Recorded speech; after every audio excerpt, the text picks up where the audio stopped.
The Great Pyramid stands before you, a silent colossus against the unending blue of the Egyptian sky.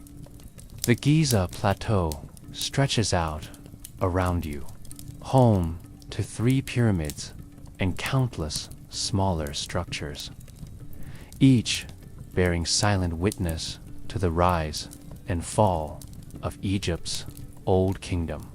But today, we venture not into the grand halls of the pharaohs, but into the bustling souk, the heart of human activity, the place where ordinary lives are lived amid the shadow of the great monuments.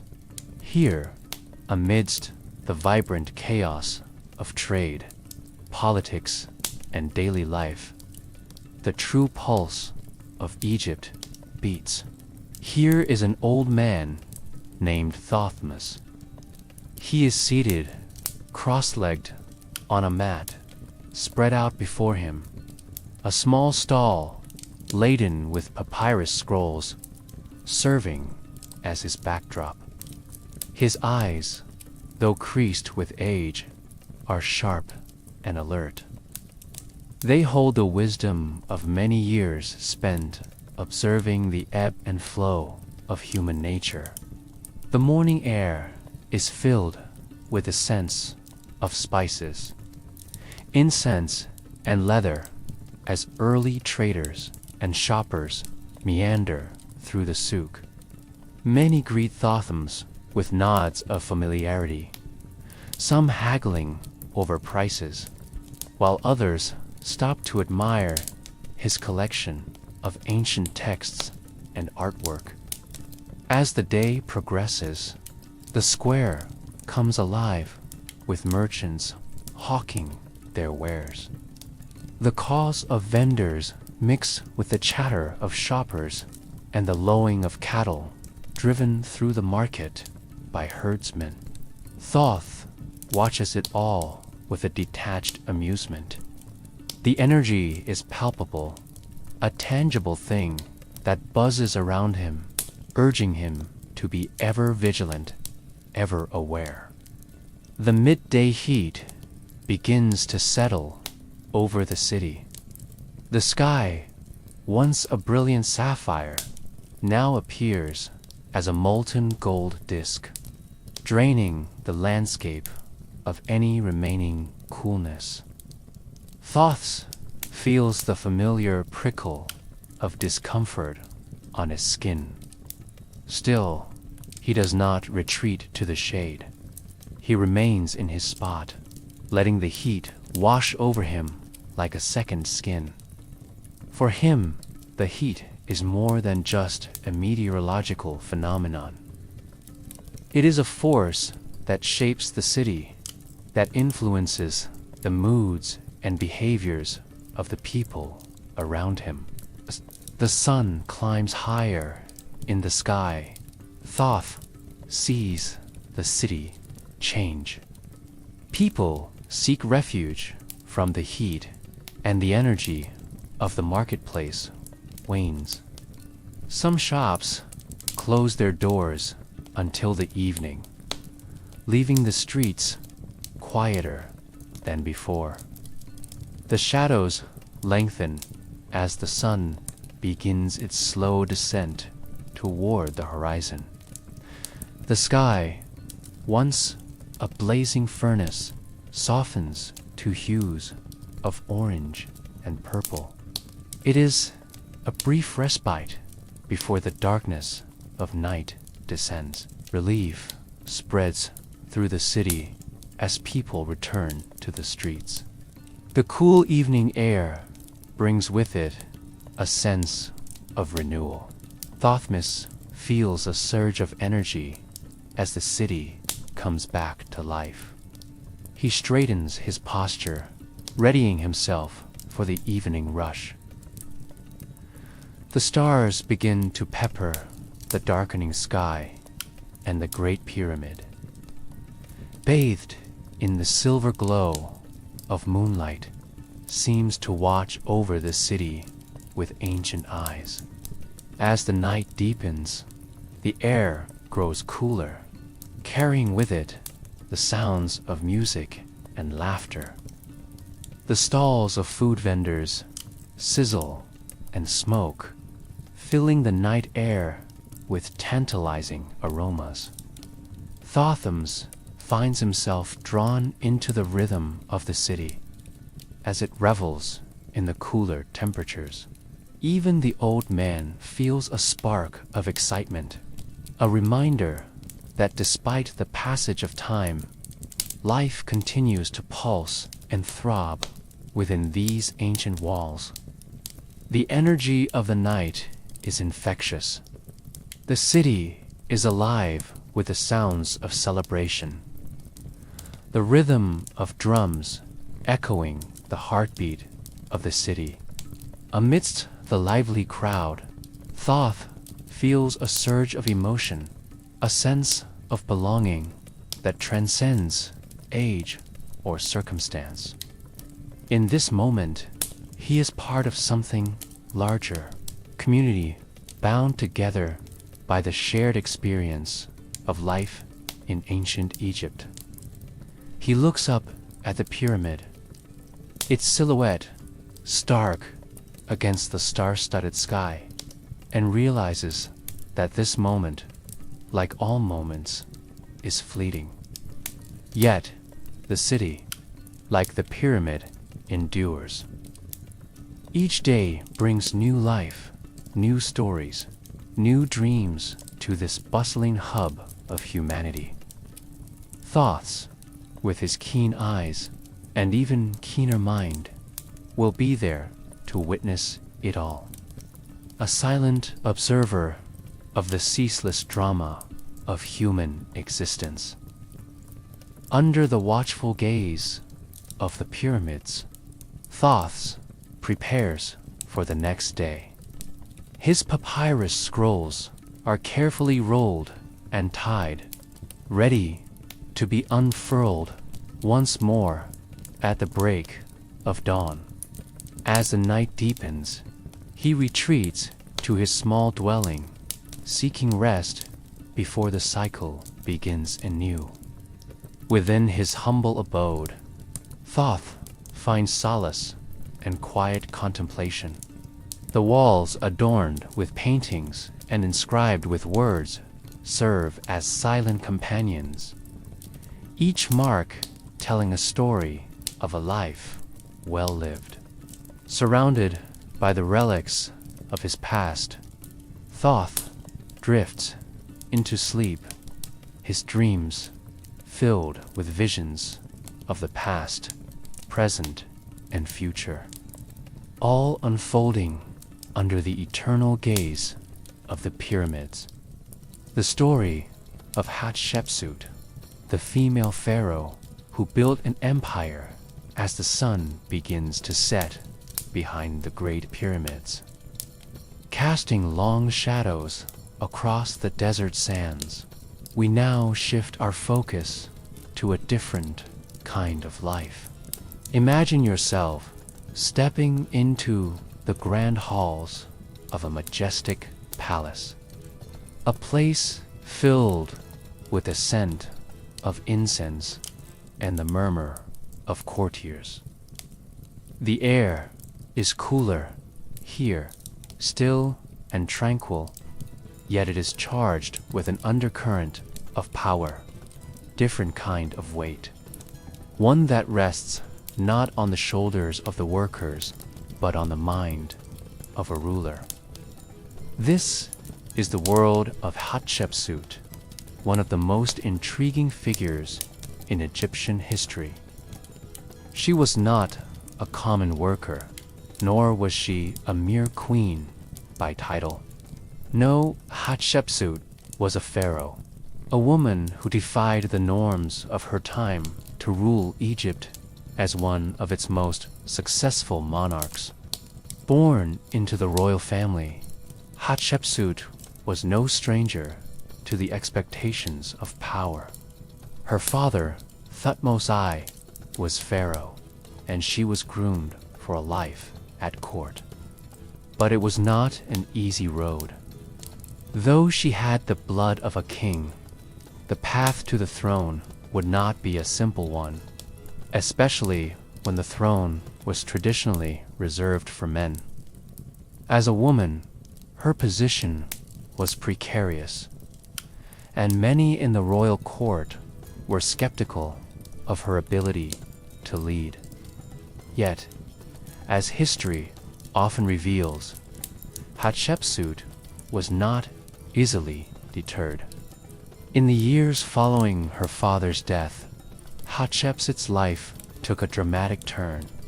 Her stepbrother, Thutmose III, was a child when his father passed away, and thus Hatshepsut was appointed as a regent. But the young princess, now queen, had greater ambitions. Rather than merely serving as regent, she claimed the title of pharaoh for herself, assuming full control of the throne.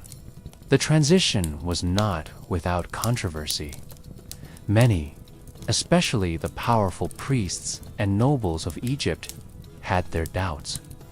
A woman on the throne. It was unthinkable to many.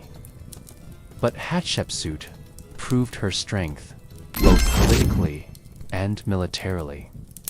She took on the full regalia of a pharaoh, dressing as a man and even adopting the traditional royal beard.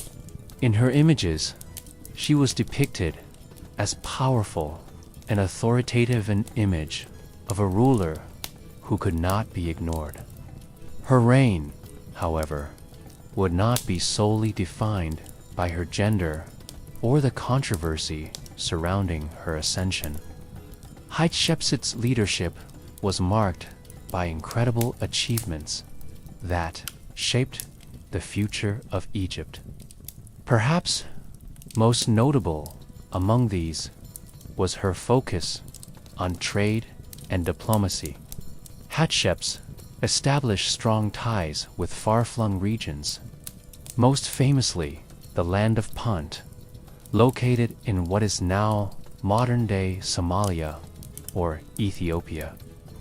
Through her successful trading expeditions, she brought back exotic goods, gold, incense, ivory, and even wild animals, which enriched Egypt's economy and enhanced its cultural prestige. But it was her architectural feats that truly immortalized her reign. Among the many grand projects she initiated, the most iconic is her mortuary temple at Deir el-Bahari, built into the cliffs of the Theban Hills.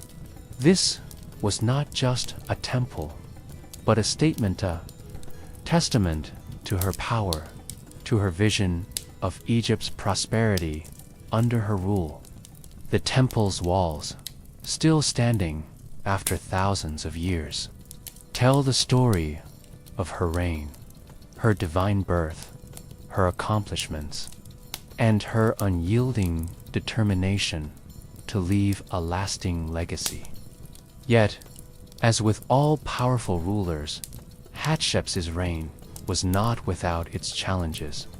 The legacy of a female ruler was never secure in the ancient world. And after her death, her stepbrother, Thutmose III, ascended to the throne.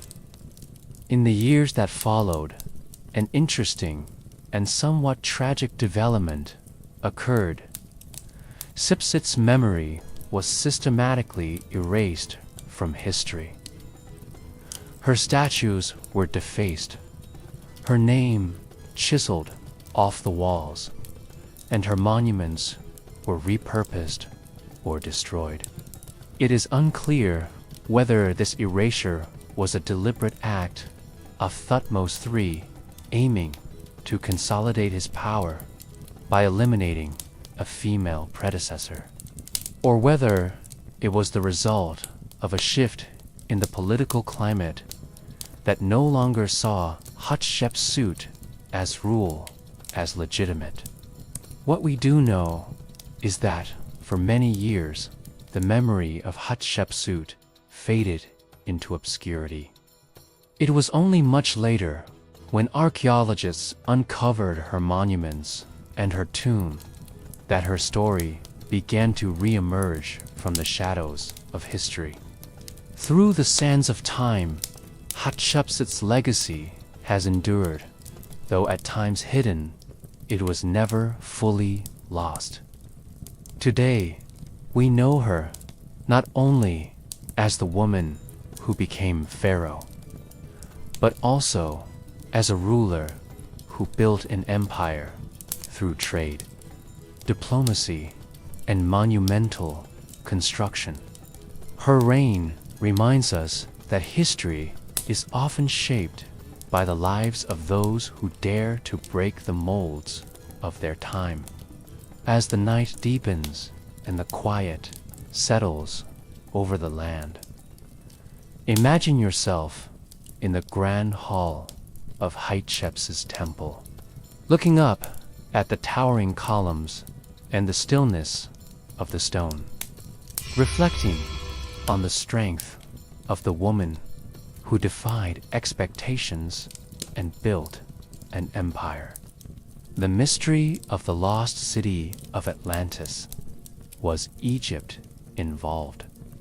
As the stars stretch across the desert sky, shimmering like tiny fragments of forgotten stories, we turn now to one of the most enduring mysteries of the ancient world, the myth of Atlantis.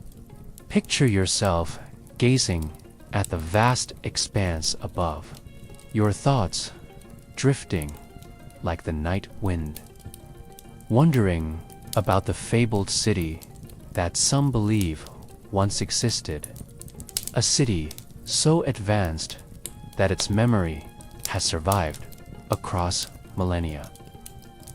Was Egypt, this great civilization, somehow involved in the creation or disappearance of Atlantis? For centuries, the legend of Atlantis has fascinated scholars, dreamers, and explorers alike. First mentioned by the philosopher Plato in his dialogues Timaeus and Critias around 360 BCE. Atlantis was described as an advanced civilization that existed long before his time. According to Plato, Atlantis was a powerful empire with great wealth, advanced technology, and remarkable architecture.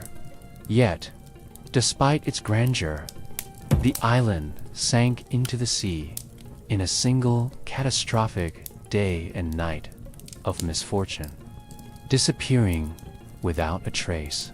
But could Atlantis have been based on real events, real places?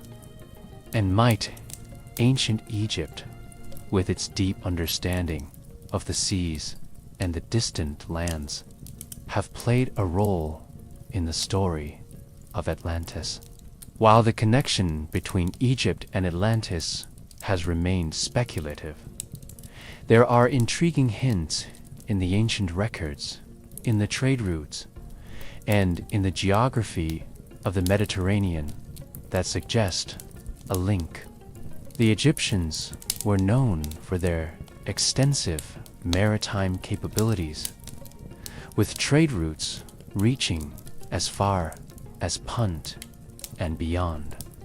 The Nile itself was not just a river, was a lifeline that connected Egypt to the world. Egyptian sailors and traders were accustomed to traveling along the coasts of Africa, the Levant, and the Aegean. Could these early Egyptians have encountered a distant civilization, one with knowledge and advancements beyond what was known in Egypt at the time? One theory suggests that the story of Atlantis may have been based on the actual Minoan civilization of Crete, which flourished around the same time that Plato wrote his dialogues.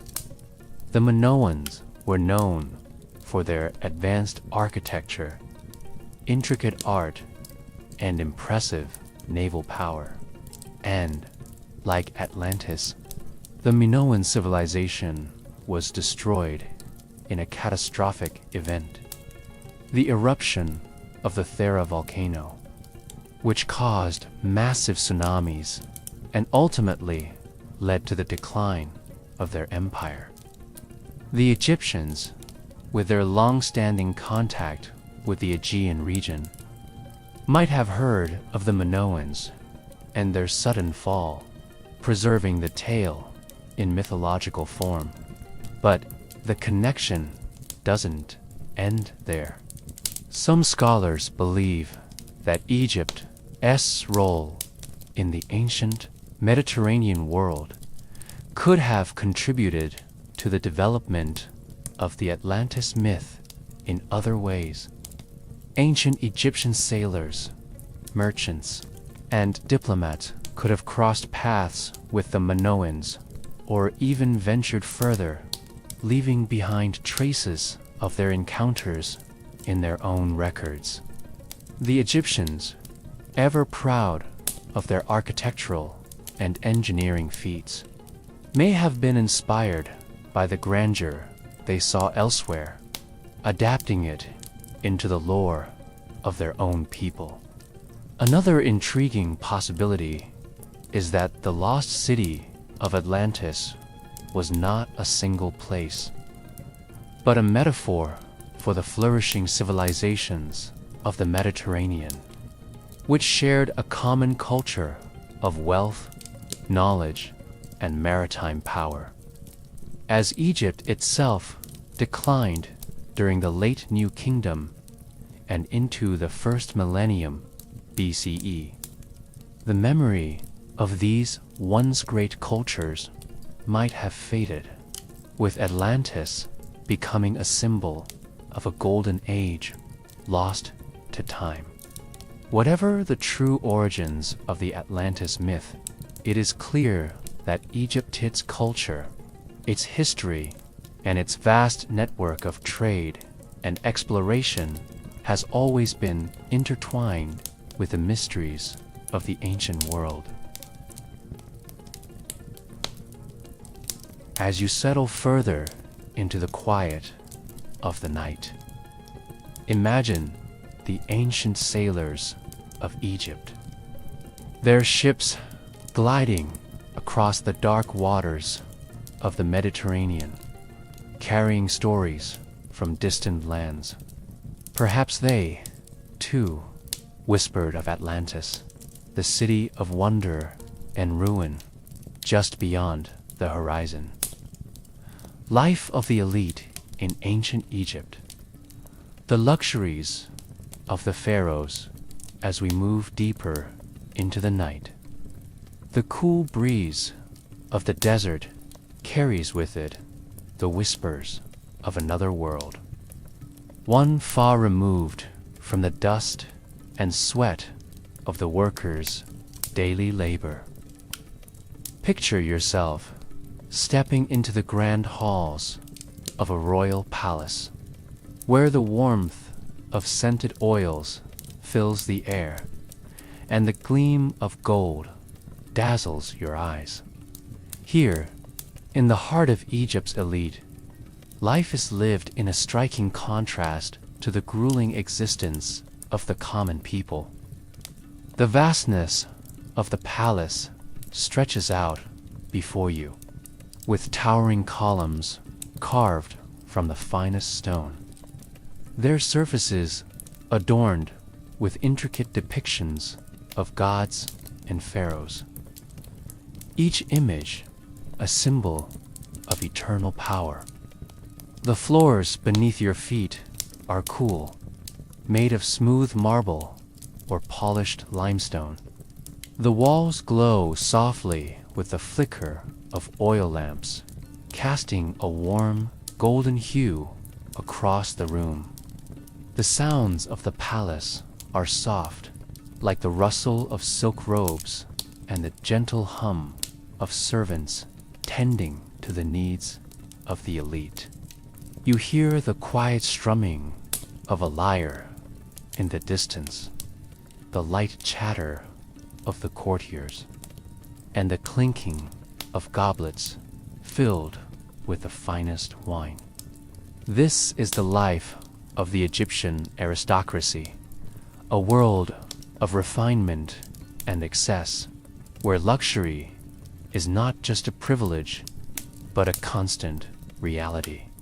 The pharaohs, their families, and their closest advisors lived in palaces that were as grand as the pyramids themselves. Surrounded by the finest works of art, the most exquisite materials, and the highest forms of entertainment. For the elite of ancient Egypt, the daily routines were very different from those of the laboring masses. The men and women of high society did not toil under the scorching sun, nor did they endure the exhausting labor of construction or agriculture. Instead, their time was spent in the enjoyment of life's pleasures, feasting, attending lavish ceremonies, and living in luxury. The meals served in the grand halls were a feast for the sensuous fruits of every kind. Exotic meats, finely baked breads, and elaborate dishes flavored with honey, spices, and rare herbs. Imagine the scent of roasting meat, the tempts of citrus fruits, the sweetness of dates and figs. The finest wines, brewed from the rich vineyards of the Nile Delta, flowed freely, filling golden goblets and adding to the sense of abundance. As a guest in the palace, you might find yourself seated on soft cushions, surrounded by finely crafted furniture made from ebony, ivory, and rare woods. The air is perfumed with the finest oils, and incense burns in small alabaster holders, filling the room with fragrances of myrrh and frankincense. The servants, draped in rich linen, move gracefully about the room, attending to every need with quiet efficiency. But it is not only in the realm of food, drink, and furnishings that the elite of Egypt reveled in luxury. The lifestyle of the pharaohs was defined by their access to wealth, power, and influence. The great wealth of Egypt, much of it gained through trade, and the spoils of conquest was channeled into the creation of vast, ornate tombs, temples, and monuments that celebrated the ruler's power and divine status. The pharaoh's name was carved into the stones of every monument, his image depicted in the finest statues and reliefs. And it was not just physical objects that marked the status of the elite. The people of Egypt's high society also had access to cultural and intellectual pursuits. Music, poetry, and art flourished under their patronage. Noble women might spend their time learning the intricacies of weaving fine linens or preparing elaborate perfumes. Men of the elite could engage in philosophical debates, learning the secrets of the universe through the wisdom of the priests and scribes. But the luxury of Egypt's elite was not without its own complexities. While the workers labored tirelessly to sustain the grandeur of the royal palaces and temples, the pharaohs and their families were not immune to the weight of their responsibilities. The title of pharaoh carried with it not only immense power, but also immense pressure. The ruler was seen as a divine intermediary between the gods and the people, tasked with maintaining cosmic order and ensuring the prosperity of Egypt. In many ways, the luxury enjoyed by the pharaohs was as much a burden as it was a blessing. Surrounded by wealth, they were constantly reminded of their duty to the gods and to the people. Their lives, though filled with lavish comforts, were never truly free from the demands of power. Every decision, every act, had the potential to shape the fate of Egypt itself. Despite these pressures, the rulers of Egypt thrived in a world of unparalleled luxury and influence. And as you walk through the halls of their palaces, admiring the intricate artwork and the lush surroundings, you might pause for a moment to reflect on the sharp contrast between this world and the lives of the workers who built it all. The laborers, whose hands shaped the very stones of the monuments, would never have seen the inside of these lavish halls. Their lives were consumed by the demands of daily survival, while the elite enjoyed a life of indulgence, comfort, and power. Yet, the two worlds were inextricably linked. The grandeur of Egypt's monuments, its temples and tombs, was a direct result of the labor and sacrifice of those who lived in the shadows of the elite. Conclusion: as the night deepens and the soft murmur of the world outside fades into a tranquil silence, we reflect on the journey we have taken tonight through the sands of ancient Egypt. From the grueling labor of the common worker to the remarkable reign of Hatshepsut, to the mysteries of Atlantis and the opulent lives of Egypt's elite, we have seen the contrasting realities that shaped this fascinating civilization. Ancient Egypt, with all its grandeur, complexity, and mystery, continues to intrigue us. Yet, even as we drift into the comfort of our present world, it's important to remember the enduring legacies of the past, how the workers, the rulers, and the dreamers of ancient Egypt shaped the world we know today. So, as you relax, let the rhythms of the past gently carry you into sleep. Picture yourself under the vast Egyptian sky, surrounded by the quiet of the desert night, and remember, history in all its depth is not just the story of kings and queens, but of those whose labor and lives often remain, hidden in the shadows, waiting to be remembered. Good night.